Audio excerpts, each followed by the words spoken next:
తిరుమల శ్రీవారి లడ్డు ప్రసాదంలో నెయ్యిలో జంతు కొవ్వు లేదని సిపిఐ ఛార్జ్ షీట్లో స్పష్టంగా తేలిందని మాజీ ఎమ్మెల్యే అనిల్ కుమార్ అన్నారు. కూటమి ప్రభుత్వం చేసిన అపచారానికి నిరసనగా పమిడి ముక్కల మండలం అలాగే మంటాడ శ్రీ వెంకటేశ్వర స్వామి ఆలయంలో ప్రత్యేక పూజలు నిర్వహించారు. ఈ సందర్భంగా వైసీపీ శ్రేణులతో కలిసి మంటాడ కన్వెన్షన్ సెంటర్ నుండి శ్రీ వెంకటేశ్వర స్వామి ఆలయం వరకు భారీ ర్యాలీని చేపట్టారు.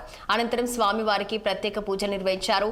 ప్రపంచవ్యాప్తంగా ఎంతో ప్రసిద్ధిగాంచిన తిరుపతి లడ్డుతో చంద్రబాబు నాయుడు చేసే రాజకీయాలు హేయమైన చర్య అని విమర్శించారు.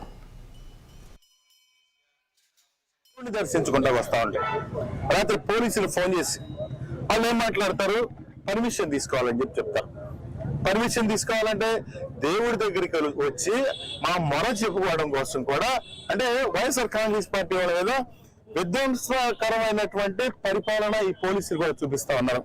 నేను అడిగాను ఒకటి ఎస్ఐ గారిని, అయ్యా మీరు గడ్డిపాడులో కృష్ణాపురంలో కార్వాన్లు పెట్టి కోడి పందాలు వేస్తుంటే ఏం పర్మిషన్ తీసుకున్నారని చెప్పి నేను అడిగాను. అడిగితే మా మోహన్ రెడ్డి గారు నాతో ఉండడు కదా, ఆయన అంటాడు మీరు వాళ్ళు పర్మిషన్ తీసుకున్నారు, వాళ్ళు డబ్బులు ఇచ్చి పర్మిషన్ తీసుకున్నారు, మీరు ఏం డబ్బులు ఇస్తారా అని అడుగుతా ఉన్నాడు. అంటే మేము దేవుడి దగ్గరికి వెళ్తాం, మేమేం డబ్బులు ఇస్తామని చెప్పండి. వాళ్ళేమో కార్వాన్లు తీసుకొచ్చి అవి తీసుకొచ్చి వాళ్ళకి కోట్లాది రూపాయలు ఆ డబ్బులు ఇచ్చారు, మీరు ఏమైనా డబ్బులు ఇస్తా ఉన్నారా అని అడుగుతా ఉన్నారు. అంటే నేను ఈ విషయాన్ని ఎందుకు నేను ఈ విధంగా చెప్తా ఉన్నాను, ప్రస్తావిస్తా ఉన్నానంటే అసలు ఎక్కడ కూడా ఒక సిస్టమ్ అనేది లేదు.